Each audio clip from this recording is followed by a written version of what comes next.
A very good morning मेरे सभी भाई बहनों को। तो आज आपका भाई संधू बैकपैकर एक नया ब्लॉग आपके सामने लेके आया है। तो आज का ब्लॉग बहुत ही खास है, आप सभी लोगों को सुनना चाहिए। बहुत सारे बेसिक से क्वेश्चन हैं जो आप लोगों के दिमाग में घूमते रहते हैं।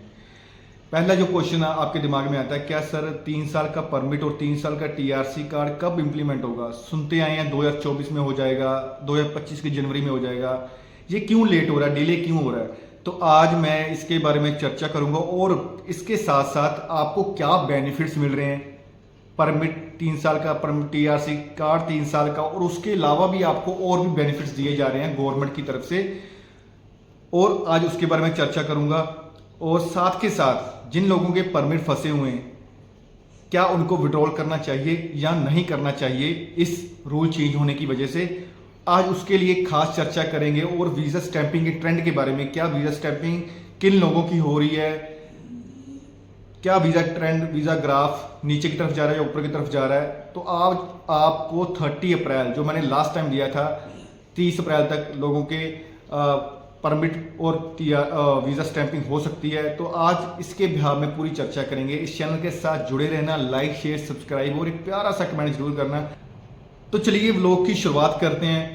तो व्लॉग की शुरुआत से सबसे पहले वही सेम क्वेश्चन जो 2024 सुनते आ रहे हैं, 3 साल का परमिट, 3 साल का टीआरसी कार्ड। देखो, रूल ऑफिशियल तौर पे ठीक है, और पेपर्स पे, ऑन वेबसाइट्स पे, और जो मिनिस्टर्स हैं, उनके सभी मिनिस्टर्स हैं, सभी ने इस चीज़ को एग्री कर दिया है। ठीक है, 1 साल का परमिट पहले मिलता था, अब 3 साल का परमिट मिलेगा। इसकी ये रूल्स की वजह से ही जो हम फंसे हुए हैं फरवरी, मार्च और अप्रैल में, अब अप्रैल भी आ गया तो हमारे परमिट नहीं आ रहे। इसी रूल जाके ये रूल तो इम्प्लीमेंट हो चुका है। अब जो ऑफिशियल तौर पे कब से परमिट मिलना शुरू होगा, मार्च और अप्रैल वाले जिन्होंने न्यू परमिट्स अप्लाई किए हैं उनको 3 साल का परमिट मिल सकता है। मार्च के एंड में या अप्रैल के फर्स्ट वीक से लेके अभी तक जिन्होंने परमिट अप्लाई किए हैं उनको 3 साल का परमिट मिल सकता है। बस ये चीज़ जून से पहले पहले अगर वो लागू कर देते हैं पुलिस स्टेशन में, रूल तो सभी जगह पे आ चुका है, बट अगर जून से पहले पहले कर देते हैं तो ये काम शुरू हो जाएगा। अगर जून आ गया तो फिर छुट्टियां पड़ गई तो फिर सारा काम ये डिले हो जाएगा, तो उसका कोई फायदा नहीं है। और साथ के साथ इसका फायदा क्या होगा, बेनिफिट क्या है? बेनिफिट ये है कि अगर ये रूल, देखो रूल तो आएगा ही आएगा, 100% क्या 200% ये रूल आएगा। इस रूल्स के आने की वजह से आपको, अगर मान लो आपको काम पसंद नहीं है, आपका एम्प्लॉयर आपको सैलरी ऑन टाइम नहीं देता, मिसबिहेव करता है, तो आप अपनी जॉब तुरंत चेंज कर सकते हो। आपको नए परमिट की वेट करने की जरूरत नहीं है। अगर आपके पास 3 साल का परमिट है तो आपको नए परमिट की जरूरत नहीं है, आप अपना काम तुरंत चेंज कर सकते हो। और आपको गवर्नमेंट 30 से 60 डेज का टाइम देती है नया काम ढूंढने में, और आपको उसके साथ साथ हेल्प भी करती है इस चीज़ के लिए। ठीक है, कुछ नंबर भी प्रोवाइड करना शुरू कर देगी पुलिस स्टेशन में। मतलब ये नोटिस भी जारी हो चुका है कुछ एम्प्लॉयर को जिनको डिमांड है, ठीक है, वो अपना पैम्पलेट या टेम्पलेट वहाँ पे लगा सकते हैं कि कहीं पे भी, वहाँ पे जिसको वर्कर की ज़रूरत है कंस्ट्रक्शन फील्ड में या टूरिज्म सेक्टर में, तो वो वहाँ से भी अप्लाई कर सकते हैं सीधा डायरेक्टली एम्प्लॉयर के पास। तो आपको काम मिलने में आसानी हो जाएगी और एम्प्लॉयर का काम भी हो जाएगा। ठीक है, आपको कोई दिक्कत नहीं आएगी, डिपोर्ट नहीं किया जाएगा। हाँ, बहुत लोगों के भाइयों के दिमाग में ये क्वेश्चन है कि भाई डिपोर्ट कर रहे हैं क्रोएशिया से, ये हो रहा है वो हो रहा है। भाई डिपोर्ट वो लोग हो रहे हैं जिनके पास 6-6 महीने हो गए, 5-5, 4-4 महीने हो गए, जिनके पास टीआरसी कार्ड नहीं है, वर्क परमिट भी एक्सपायर हो चुका है, नया काम नहीं ढूंढा, फ्री में घूम रहे हैं, तो उनको डिपोर्ट किया जा रहा है। आप लोगों को थोड़ी डिपोर्ट करेंगे जिनके पास अभी जेन्युइन काम चल रहा है। ठीक है, हर बंदा थोड़ी डिपोर्ट हो रहा है। तो ये चीज़ बहुत ही बढ़िया गवर्नमेंट ने की है कि आपको टाइम भी दे रही है, आपको कार्ड भी 3 साल का दे रही है, 3 साल का परमिट भी दे रही है, और आपको नए परमिट की जरूरत भी नहीं है। ठीक है, गवर्नमेंट कभी बुरी नहीं होती। ठीक है, गवर्नमेंट आपका साथ देना चाहती है, बट कुछ खराब मछलियां कह लो, खराब लोग कह लो, हमारे इंडिया के, पाकिस्तान के या नेपाल बांग्लादेश के, जो हमें ही खराब करते हैं, हमसे पैसा लेके, ठीक है, वापस नहीं करते, एचआर बन के घूम रहे हैं कुर्सियों पे। ठीक है, तो वो लोग ही हमें खराब करते हैं। तो ये चीज़ें जो आई हैं वो आपको ही बेनिफिट देके जाएंगी। और जो दूसरा टॉपिक है उस पर अगर मैं चर्चा करूं, क्या नवंबर और दिसंबर के परमिट आ सकते हैं, क्या उनको रहना चाहिए या नहीं रहना चाहिए? हाँ, तो मैं ये बोलता हूँ कि नवंबर वालों को तो विड्रॉल कर देना चाहिए, आप उसका वेट करें, फ़ायदा नहीं है।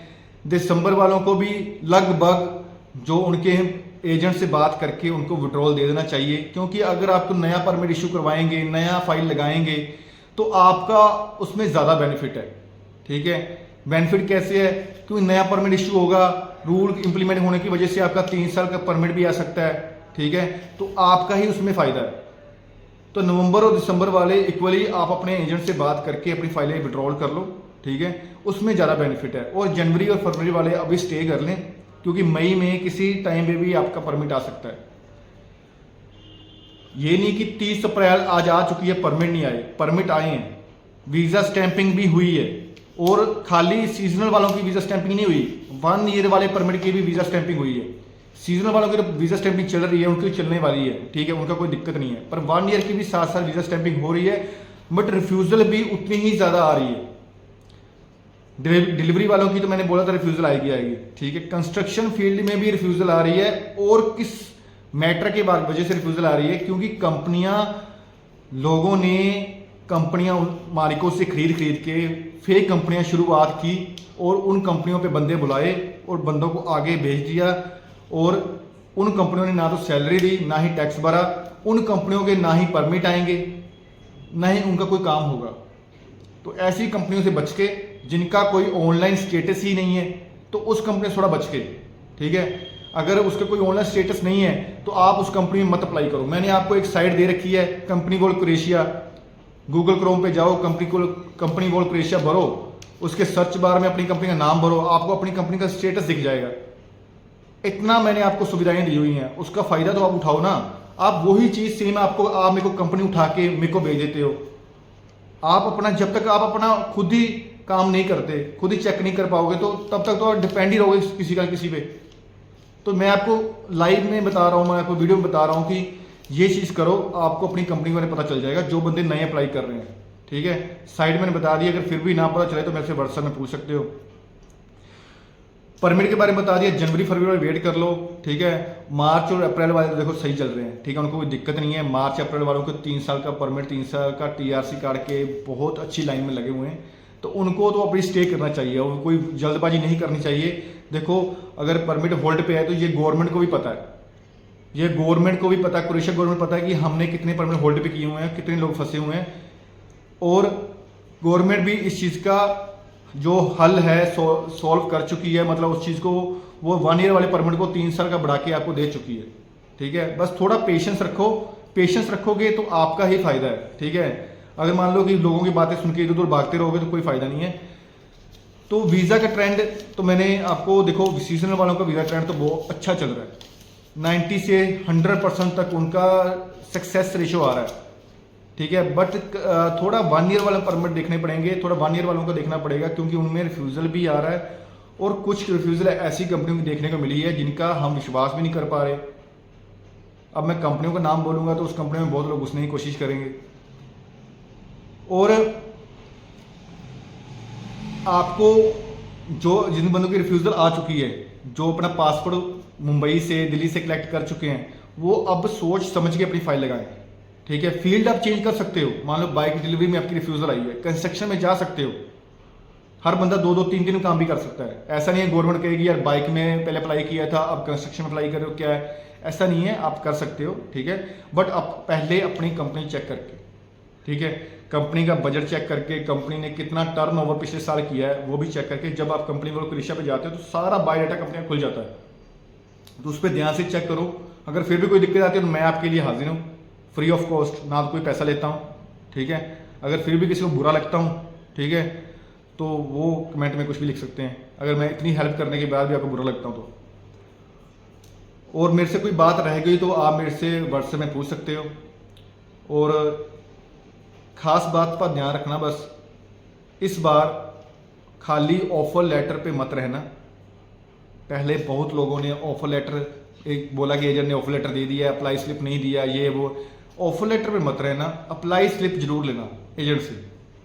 खाली ऑफ लेटर बैठोगे तो एजेंट आपको 6 महीने 8 महीने वेट कराने के बाद आपको वापस पासपोर्ट कर देगा, आपका ही टाइम खराब होगा। अप्लाई स्लिप मिली होगी तो आप शांति से बैठ सकते हो। ठीक है, थैंक यू।